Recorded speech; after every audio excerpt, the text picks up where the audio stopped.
and I can't slow down, no. Can you feel it too? There ain't no stopping now. Feet off the ground, head to the sky. Yeah, wind by my side. You in my vision, directly we collide. You pull me in, I don't resist. Time seems to fly, but the clock doesn't tick. I crash into you, we both feel the hit. We both feel the way that our chemicals mix, and I wish that I just keep my eyes shut. Maybe this time will be enough. So I need the dark. Without you here, I wouldn't never see the stars. I'm headed for you. Put on the gas. I'm coming straight at you, no looking back.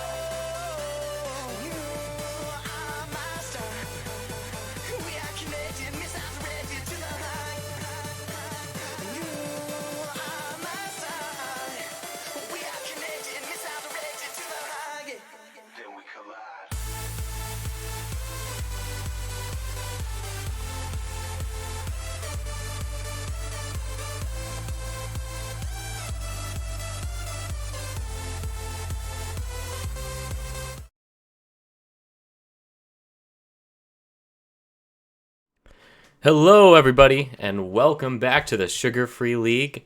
Today, we have Murk Nimbus versus Tempest.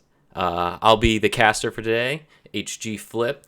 And as we're jumping right into Champion Select for these two teams, who on the side of Murk Nimbus are 3-0 to start off this season, against Tempest, who are 0-3. So maybe this will be a big day for Tempest to get their foot in the door and get a win and hopefully make that last-minute run for playoffs.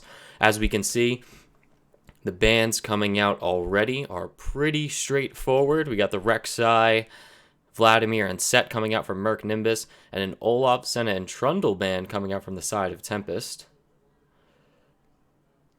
Expecting to see Ornn getting picked up as early as possible by one of these teams, or maybe a pick like Wukong to come out as well. So Wukong will be the first pick for Murk Nimbus.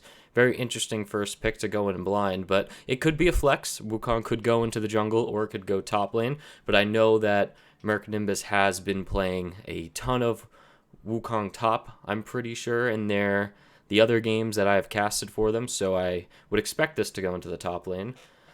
And Tempest will counter pick with, well, not necessarily counter pick, but on their side they will pick Taric, and maybe we'll see a Taric Kalista coming out from the side of Tempest. I do like this Taric pick because it does nullify a lot of the AoE damage that comes out of Wukong, especially if you can time those ultimates perfectly. So if Murk Nimbus does decide to go for a very team fight oriented team, then Tempest will have that kind of disengage in their pocket with the Taric. But as we do see the Ornn coming in, so maybe not focusing on Kalista, but a lot of good disengage coming from the side of Tempest to counteract this Wukong.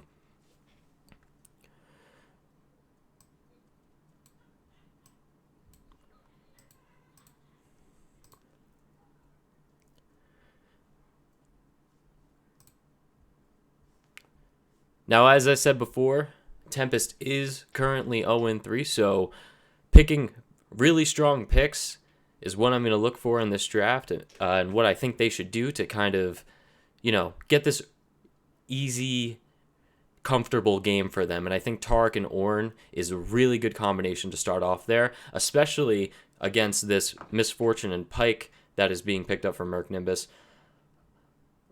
Pyke and Misfortune, this bot lane is going to look to make a ton of plays and snowball the game very fast. Murk Nimbus kind of understands that they can get this early game pressure and lead, and they're going to try to go for it as quickly as possible and try to snowball this game with this composition that they're building. And it looks like Tempest is still trying to build up for the late game. They do have the infinite scaling mid lane champion as Veigar gets locked in for the mid lane of Tempest, and we see the next round of bans coming out. Another jungle ban hits it with Gragas. Tempest has now banned 3 junglers on the side, and Kalista coming out from Murk Nimbus, which is good because it stops that Kalista Taric bot lane that we do see a lot of the time kind of destroy in the bot lane. There's so much protection there between the two of them. And if the Sylas is banned, it looks like they are just going for a little more safety in either the mid lane or the jungle, wherever that Silas could land. Very good flex pick. And Lucian banned as well, so Murk Nimbus really targeting the 80 carry role on the second set of bans. Very interesting to see what Tempest picks up with the limited choices they have. They do have Jarvan, so they'll lock that in immediately. I wonder if they'll go for an Ezreal, Taric, kind of more of a safe lane to go up against this Misfortune and Pyke. But with Murk Nimbus now on the clock, we'll see what they pick. They still have to pick their mid laner and possibly top laner or jungler. And this Vel'Koz could be a really good pick for the side of Murk Nimbus. I know that Boone is a very good Vel'Koz player. We've seen him play it before, and this could be really dangerous for Tempest if Boone gets rolling on this Vel'Koz. He had a phenomenal game. I think it was last weekend with Vel'Koz already. And that is a very dangerous pick. And looks like Zach might be getting locked in for the side of Murk Nimbus as well, which is a good safe jungler. Nice tank. I mean, it still could be a flex pick. Still could be Zach top, Wukong jungler, and a Yasuo getting locked in for the side of Tempest. This makes things very interesting. Will it be Yasuo top? Or Yasuo... Oh, no, it would be Yasuo 80 carry. So it's Yasuo Taric bot lane. A very interesting bot lane for the side of Tempest. That's going to put a lot of aggression on this Misfortune Pyke. And I think it's actually a really good pick. I think you put the damage from Yasuo down there against the Misfortune and the Pyke, and he's going to be able to get a lot of damage off on those kind of squishy bot laners from Murk Nimbus.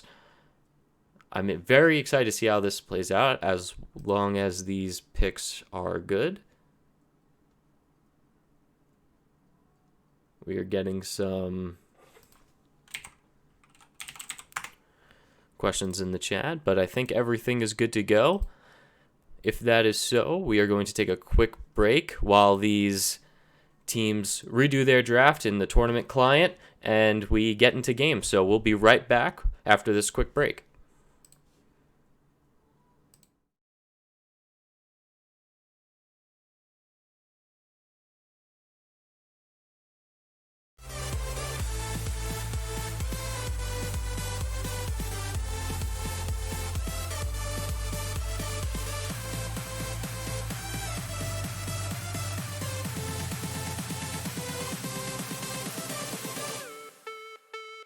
I'm here, I'm your statue. Your heart is a magnet, I'm coming at you. Girl, you're my target, I'm aiming at you.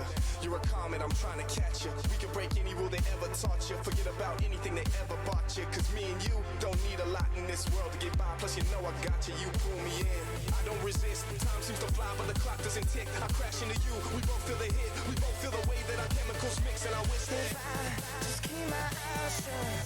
Maybe this time it'll be enough. So I need the dark. Without you here, I would never see the stars. I'm headed for you. Foot on the gas. I'm coming straight at you, no looking back. You are my star. We are connected, misdirected to the high. You are my star. We are connected, misdirected to the high. Then we collide.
Hold on.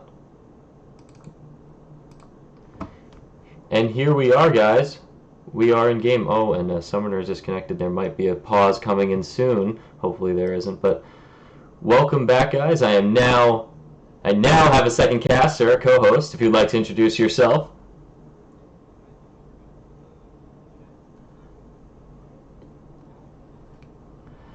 As Orin drops in the top lane during the introduction, Murk Nimbus getting off to a really nice start with a 5-man invade on the top side of Tempest jungle. Let's see how this one plays out from here. I think everyone's just going to reset. Zach doesn't seem like he's going to do any counter jungling on here. But, yeah, so welcome. Now we're all set. Sorry for that little bit of delay. We just last minute, caster pop in. So basically, to preface this, Tempest, who is 0-3, looking to make a last minute strive to get into playoffs, and Murk Nimbus being one of the better teams we do have in this league at 3-0. What do you expect to see from this game regarding these team compositions so far?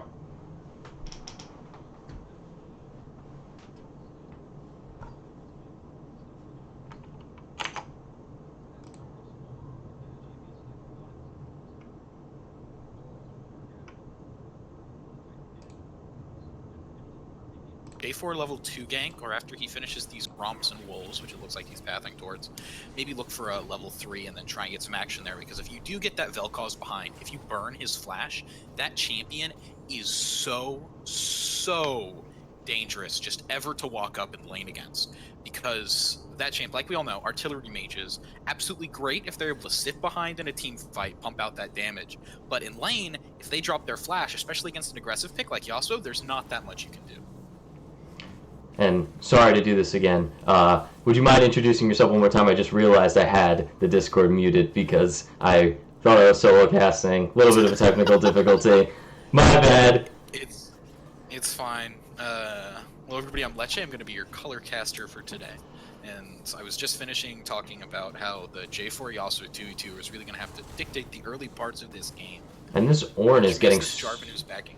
Super aggressive in the top lane, and we see Wukong actually flashing to get that kill on Ornn, putting the pressure there. Now Ornn is 0-2, and Wukong is a very good 10-11 CS lead at 3 minutes into the game. Yeah, this is not what you want to see if you're the side of Tempest Esports. Definitely, you have scaling options. No one's going to deny the Ornn items. Yasuo, Veigar, these champions late game are so strong. But if Wukong gets it to the point where Ornn just can't 1v1 him until very late in the game, this champion, as we know, is so strong right now. There's a reason he's first pickable as Pyke. Oh.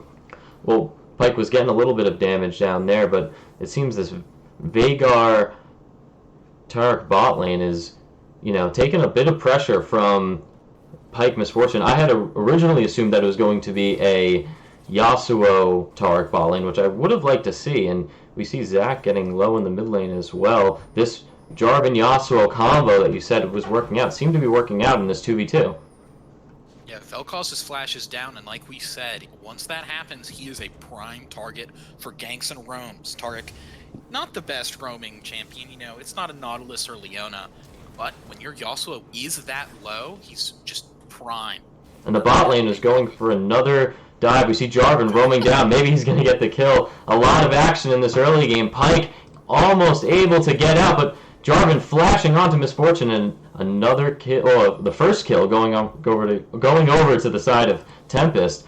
A lot of action down in this bot lane. I think that's really good for the side of Tempest to get this Jarvan a little rolling. Absolutely. If that Jarvan gets ahead, jungle diff memes aside, if your jungler does get ahead and he is strong in these games, then he's able to impact so many lanes.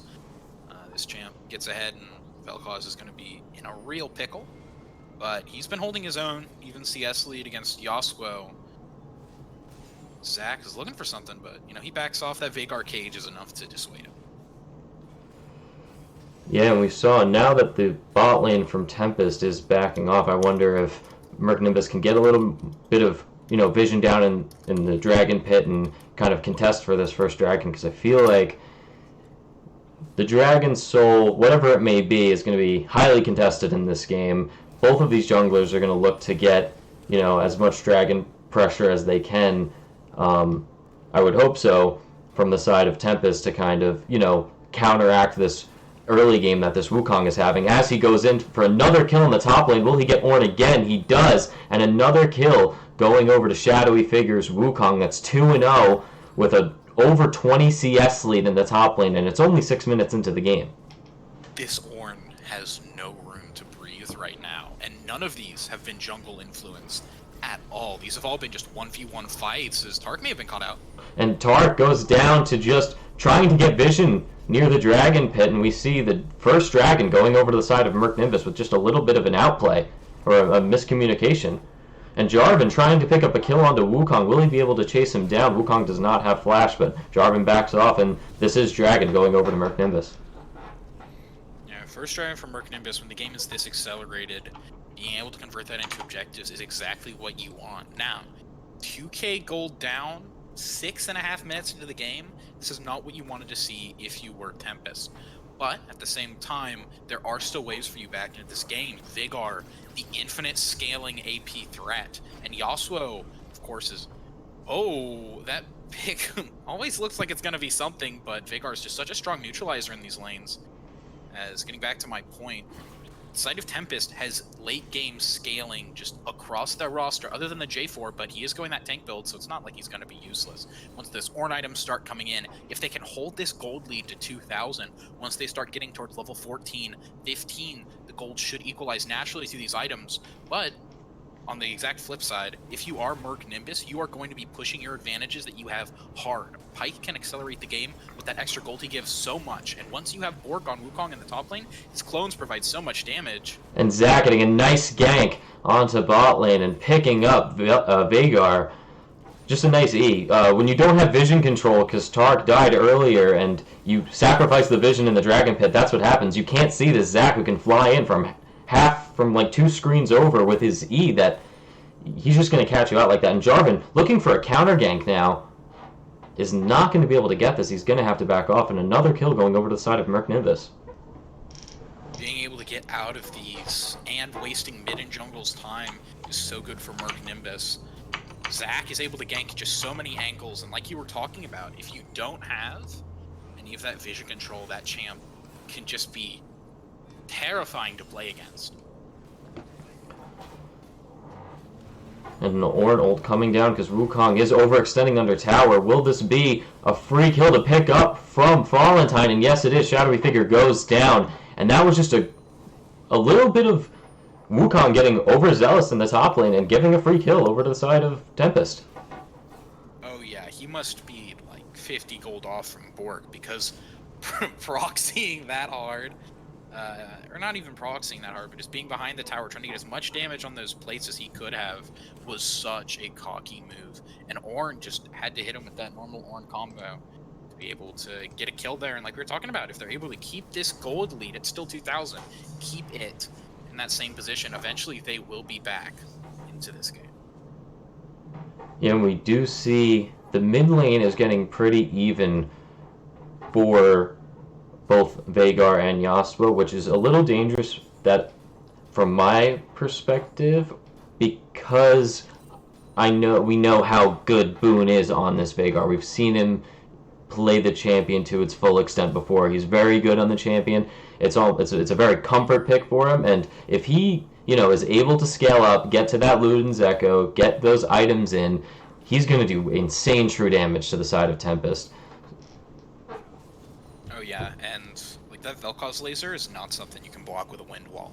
That is, you get procs or you get hit by 2 or definitely 3 of those procs, and you will almost definitely be falling. And Zac going in to get a pick on the Yasuo, giving the kill over to Boone, and this is going to be very dangerous, as I said, but Ornn, trying to get a kill over to Wukong on the top lane. He doesn't get to fully commit to it. He doesn't have flash, Wukong does, so they back off, and Jarvan is looking to kill Vel'Koz right here. His flash is up, Cataclysm goes down, auto attacks are coming through, but the stopwatch coming out for Vel'Koz to try to buy him some time for Zach to come in.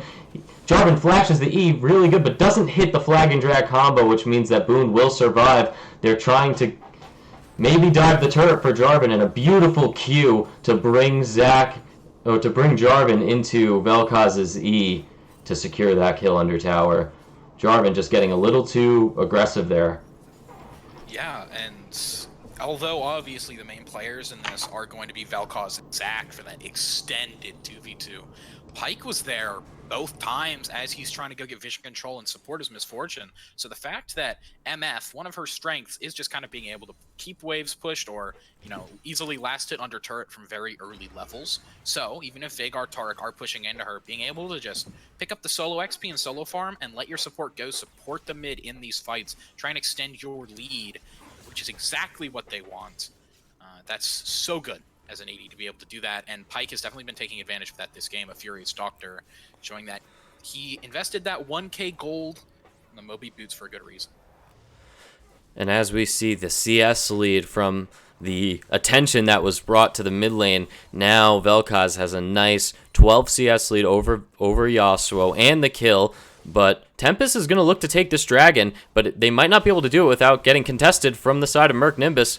They are able to secure it. Zach ease into the pit, and they're not able to even do damage to him. It looks like this fight's going to go to the side of Murk Nimbus. A Vel'Koz ult coming over the top, getting one kill on the Yasuo, but a nice Taric ult isn't going to be able to save them. Even though Taric ult landed on 3 people, that's still going to be 4 kills going over to the side of Murk Nimbus. A very early smite from drops, but after that fight, Murk Nimbus are 6k gold up, and Infernal is not going to give you the stats that make that fight worth it. Being able to delay the soul from Murk Nimbus is what they were looking for, but in no way is that going to be worth their shadowy figure. Now he's picked up the Bork, which means his laning is absolutely oppressive after those melee Bork buffs, especially champs like Wukong, who can abuse it with clone or other ways, are so strong on this item, like into tanks. But I mean, this is a Bork into Ninja Tabby and Bonnie Cinder. Ornn is not having a fun time in this top lane as a Furious Doctor's looking for something. He's looking for a pick, but he's going to be able to clear out some wards. This is good. They, get their vision control around Dragon Pit or bottom side jungle early to see if they can get this, next dragon. No one seems to be having to go for Rift Herald yet. No teams have brought their bot lanes there, but a Furious Doctor is a little trapped. Uh-oh. But he's able to get out with a nice E, dodging the Taric stun. Yeah, if a Furious Doctor just able to walk up like that into your jungle, get deep vision, and walk away for free, it could be dangerous, but Valentine. And a nice Zacky over the top. A very good tower dive coming from Murk Nimbus to get Valentine again. That's his 4th death of the game already. Pyke looking for a gank in the mid lane, but Yasuo just able to, knock him up there and not give him anything. Easy disengage from this Yasuo Taric. Yeah, to talk a little bit about the top lane this game, so much of it, pretty much every kill until that one was solo. Not a lot of jungle pressure has been placed up there. I think J4 went up once, but other than that, so much of it has been about these this bot, mid, and dragon fights.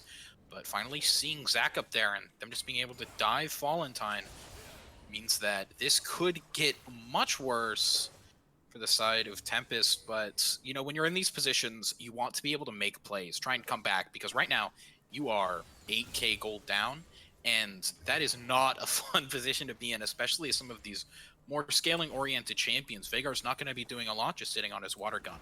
So, being able to try and make plays is something that not a lot of them have if their top laner is just sitting up catching farm. Sometimes you need these Ornn and Jarvan ultimates to be able to make plays, but at the same time, Murk Nimbus have been able to just get away with so much this game. Like we saw a Furious Doctor that was just kind of a symptom of a larger issue going on.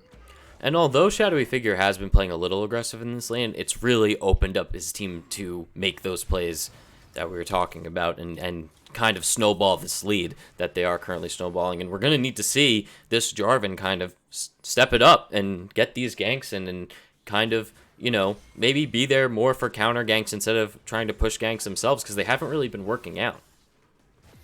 No, not at all. This is a 10 kill deficit. So much action this game. This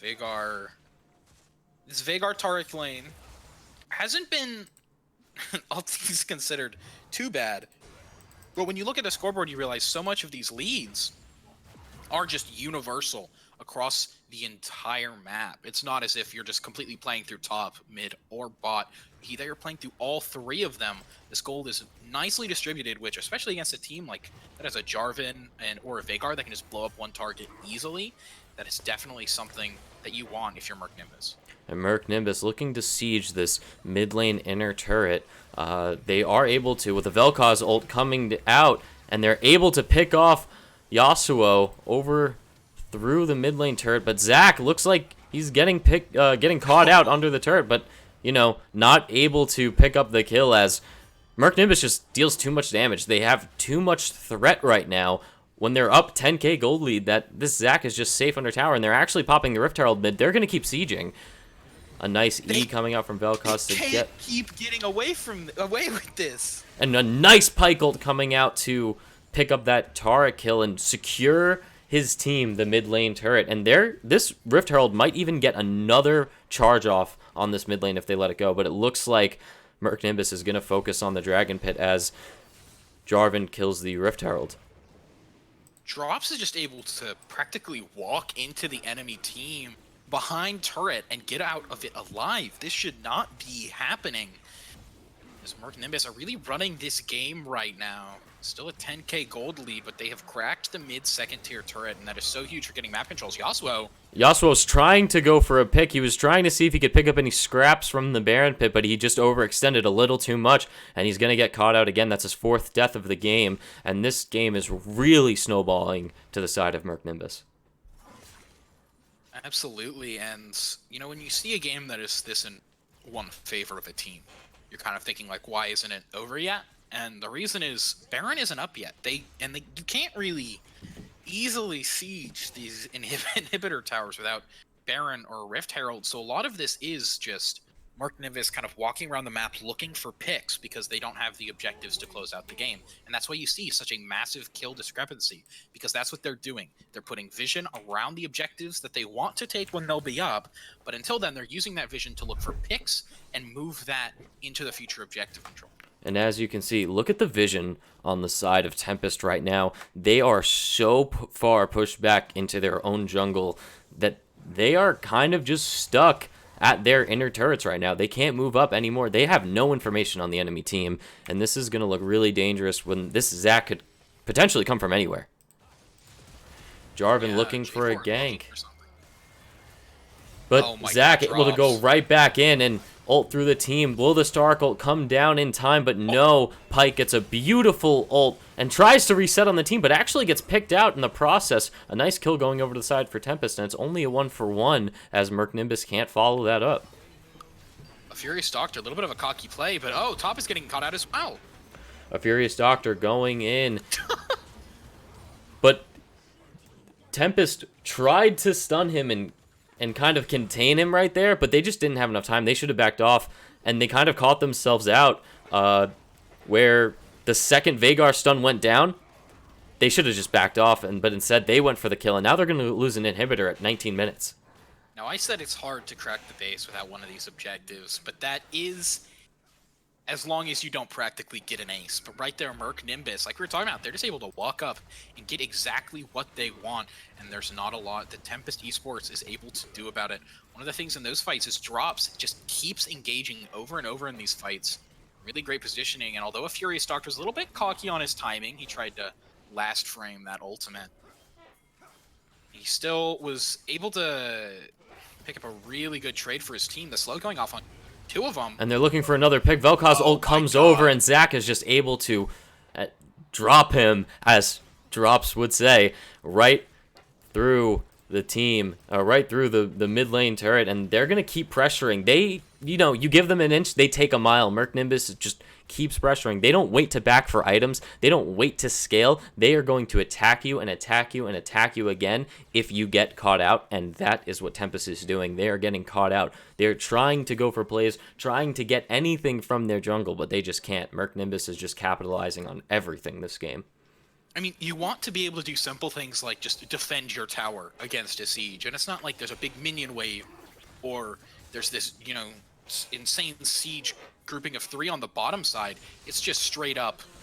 A Furious Doctor getting caught out at the red buff, but Shadowy Figure is there to clean up with double ultimates coming out from this Wukong, just doing ridiculous amounts of damage, and Boone following up with the Vel'Koz, not even getting an assist there. That was a 1v2, but they're still going in. Zach ease over the wall to pick up another kill onto Vel'Koz.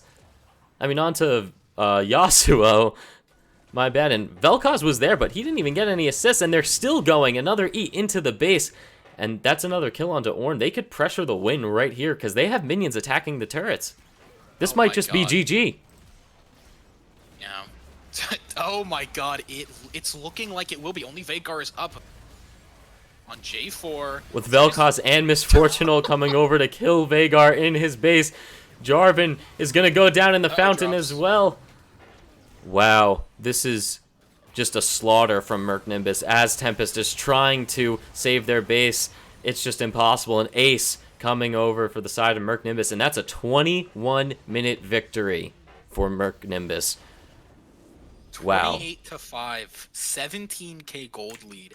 That win was decisive, and it was because a lot of the vision and macro plays that they were able to do, and not only that, but drops. This guy was insane. 20 kill participation. Most of these fights started by him. He was just able to walk in and out of these fights and then go in and out again. It seemed like he just wasn't able to be killed because he wasn't. 5-0-15. This guy was insane this game, and so much of it was that, the side of Tempest didn't have that much hard engage. They had good team fight plays, but when you're that far down, sometimes, instead of a Taric, you're hoping for something like a Nautilus, but that just didn't work out that game. All right, and with the end of Game 1, we're going to go into a quick break as our teams get ready to go into Game 2, so we'll be right back.